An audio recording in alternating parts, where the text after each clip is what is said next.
Kumi, it is such a privilege to speak with you. Honestly, thank you so much. Oh my gosh, thank you. I'm yeah, very much looking forward to our chat. And also the review and Screenfish, was that you? Yeah, I thank you so much for that. That was really it was all lies. No, I'm kidding. good to know. Get that It out of the way early. Great. it's fantastic. It is Thank a fantastic film. I honestly, it's a hard watch, but not in a. I've had people ask me about it, and I'll say, "Oh, I found it to be a very difficult watch, but not because it's bad or it's graphic or anything. It's because it's so good." Oh, thank you. And I just it really is incredible. I think I'm genuinely saying I think it's just phenomenal film. Thank you.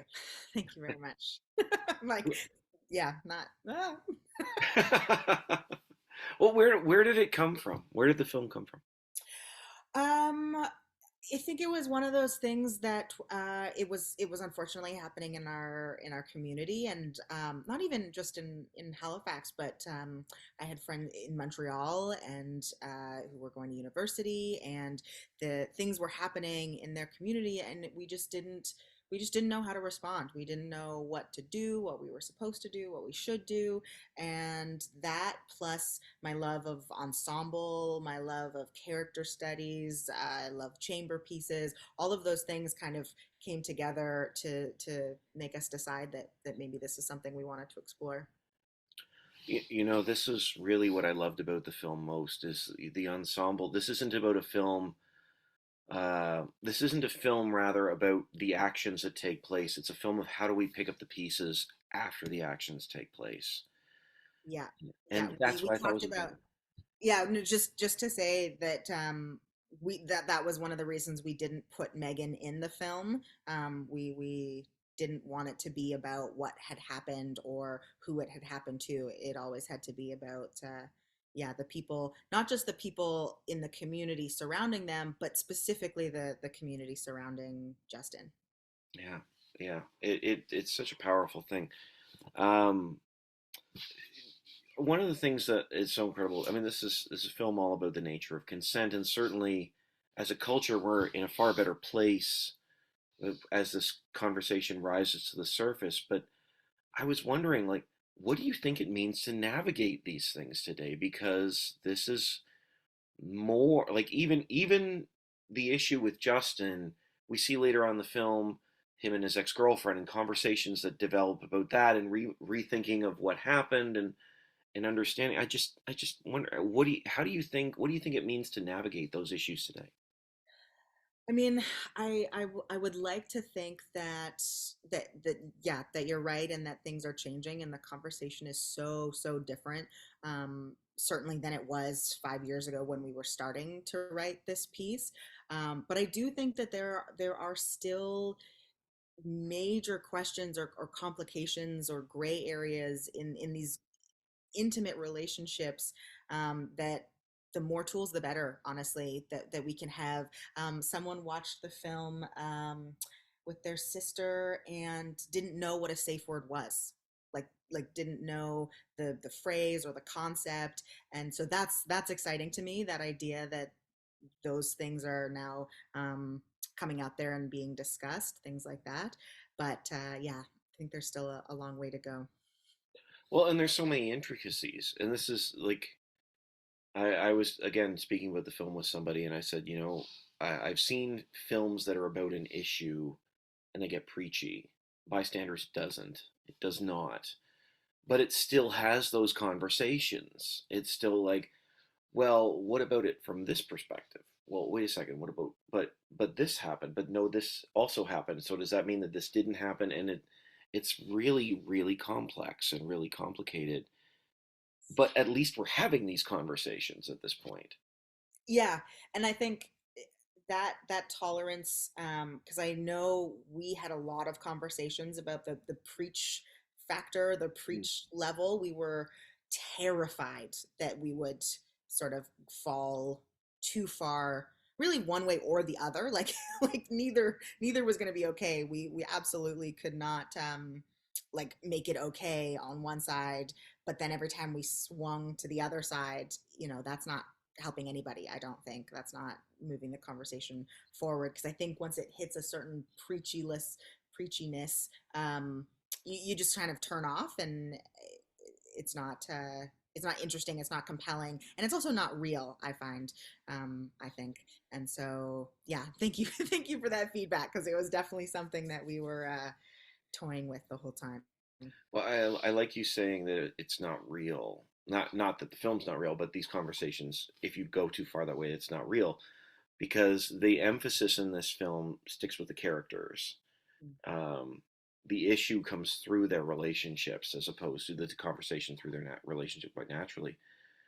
I wanted to ask you some questions about conversations to take place within the film. So, for example, one of the lines that I think it's the uh, Justin's brother and his friend speaking. I could be wrong, but the comment is made: "We've all done crap that makes us bad people."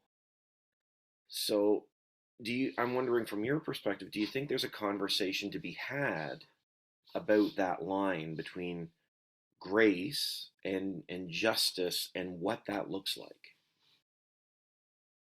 Oh gosh, what a question. Thank you.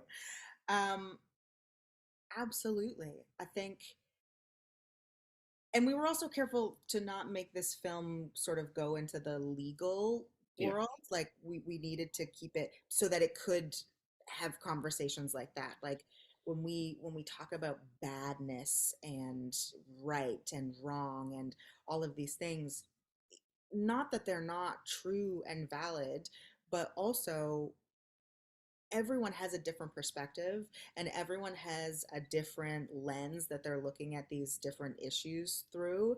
And so to sort of remove that and try and say like, no, this is just what it is, this is, it's black and white, I think is impossible when you actually acknowledge everyone else's lived experience.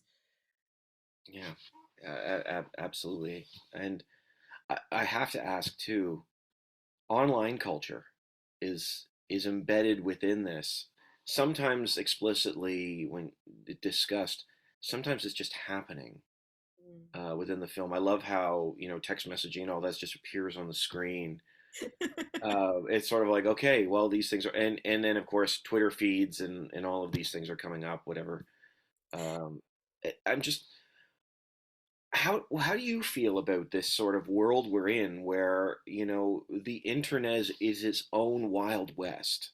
Because as you said, this is really a film that isn't about the law, it's about the people. And from that regard, the conversation about Justin, it's very interesting to hear them discuss whether or not they should talk about it online, saying comments like it will ruin his entire life. Yeah, and I mean, even that was something that we had conversations about, because you see people who uh things came out, or they came out online, and then they, disappeared for a minute, but then they kind of just came back. And so the question of, did it ruin their life? I think there are many different opinions on that, because in some ways it's like, well, if they were up here and they're not anymore, then like that's a major change for them. But also the folks who, if they're still back, and I'm thinking specifically of sort of more celebrities, but who they are back doing shows, and they're back on movie set, whatever it is, it's like, well, did it really ruin their life if they're still doing what they are doing? So there's definitely like different schools of thought, and we've said this a million times, but we have no answers. Like I cannot. I'm not an expert. I don't think that anyone actually can be in this specific realm of questioning. So I've got my opinions, and for me, it's like what will actually keep people safe, and then what is just sort of revenge, or justice for justice sake. Like if the damage is already done, then what does sort of punitive actions do?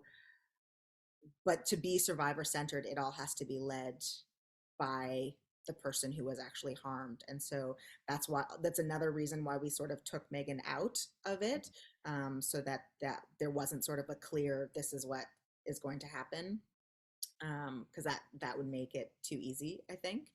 But then there's also, we know that the legal system and society in the past hasn't dealt with these things properly, and so there's something kind of empowering about communities taking charge and actually sort of looking for justice themselves and calling people out. And that's a whole other conversation about calling people in versus calling people out. And uh, yeah, like I said, I have no answers, only questions. Well, and that shows up in the film, and that can be something that throws a film off. But in a case like this, I think it's one of the things that elevates it. You don't say, "This is what needs to happen." Boom. There's still, even at the film's conclusion, conversations and sort of like, how do we find a way back from here? Hmm. That I think is really well done. Um, the cast. What were these conversations like with the cast? They're all great, but what, like, these are like, you and I are just talking about these things, but to have the cast there working with the script, what was that experience like? Were they collaborative? Was it they were handed the script and they were like, okay, I'm going to be this person? Were they giving input? How did that work? I mean, it was definitely sort of on an individual basis in terms of how each cast member responded, or how they worked on the film. And so we did have individual conversations about how they thought or felt or what maybe they needed to be supported through the process. Um, Marley, I will say specifically that we talked a lot, like a lot about Ida and what it would mean to be in this. And um, Marley, and I would say Deb too, who plays Lily, um, obviously have different opinions than their characters. I think like everyone has different opinions, that they themselves as the actor versus the character. And so finding a way to sort of understand the character, I think, was important for them. So we had a lot of conversations about what that would look like. But also, I think each character, for the most part, gets a chance to sort of say things that that they really want to say. And I know Caitlin McCulloch, who played Sophia, gets a lot of those moments where she gets to just sort of say the unsaid a number of times, which I think maybe they enjoyed. Yeah, they click very well together. That's one of the things. Again, the script is strong, but they feel natural. It feels just sort of like an authentic time together. Oh, fab! That's so good to hear. We knew that the movie would sort of live or die based on the cast, and we said, we can only make the script so strong, but it's six people in a cabin for an entire film. So if those six people aren't doing what they got to do, then yeah, it's just not going to work. And so we were very lucky to get the team that we got, and that they just absolutely brought it. And I think they pushed themselves, like each other, to get there too, which was really delightful to watch. Yeah, there seems to be a great deal of trust between them. Um, Absolutely. and again, this topic requires it. Like, I like that you said everybody has their opinions. They get their chance to say something. Like, as a viewer, like, even as a male, I'm watching this and I'm like, oh, it's it really makes you reflect. Um, so I would like to know from you, what does hope look like for Justin or for these friends? Hmm. I think, oh, that's a great question. I mean, I know what I personally want, for these characters. I do want them to go back to the cabin together. I don't want them to, you know, throw it under the rug. They can't pretend it didn't happen. What happens in the film will change all of them for the rest of their lives. It's not possible to go backwards. But I do hope that they keep in touch. Their friendships, I don't think, can ever really be the same in the same way. Um, but I think it's so easy to just sort of walk away from the thing that's hard. And the reason that we gave them the dynamics and relationships is so that it wouldn't be, so Mm. that it's their brother and their roommate, and it's not people that you can just walk away from. So I hope that they can move forward and hold each other accountable, because I also think one of the things, and this is like so minor, it's almost Easter egg level, and you might not even see it until your, I don't know, fourth watch or something. But we tried to layer in as many moments or beats as possible, even at the top, where you could see sort of the like building blocks of how Justin could become the way that he became. Whether it's Sophia, slapping Zeke's butt, or calling the babe, or Kyle sign my like just these like small moments where it's like this the culture and the toxic masculinity or the rape culture is so deeply ingrained in all of us, I think, unfortunately, that my hope for these characters is that with a new awareness, they can start to see it and start to call it out more regularly and more often, and eventually can get out of get out of it. Yeah. Yeah. Again, it goes back to that complexity because these are small moments. Hmm. These are small, simple moments that we're told to laugh off. And again, like I said, as a viewer, just sitting there like, oh, okay, these are subtleties, and I didn't catch as many as you did, but they're definitely in there. Yeah. And it's sort of like, oh, they're just having fun, and then you realize, no, no, there's, yeah, Hmm. are they? And this is these conversations develop. Yeah. So, what would you do about Justin? Oh, You're his friend. You're at the cabin. What would you do? oh gosh. Um, well, I mean, I will say that the Ida character is the one that I sort of most saw myself in, is sort of the most conflicted, um, and also the most resistant to let go of, like Lily's resistance to let go of the goodness in Justin. I feel like that's so important, because so often I think when we villainize people who do things that we don't agree with, it just pushes them further down that path, because then anyone who would have been there to sort of pull them back is gone. So the only people who are still with them and accept them are the people who accept that behavior. So I feel like it just snowballs and gets bigger and bigger and worse. So I'd like to think that I wouldn't be that person.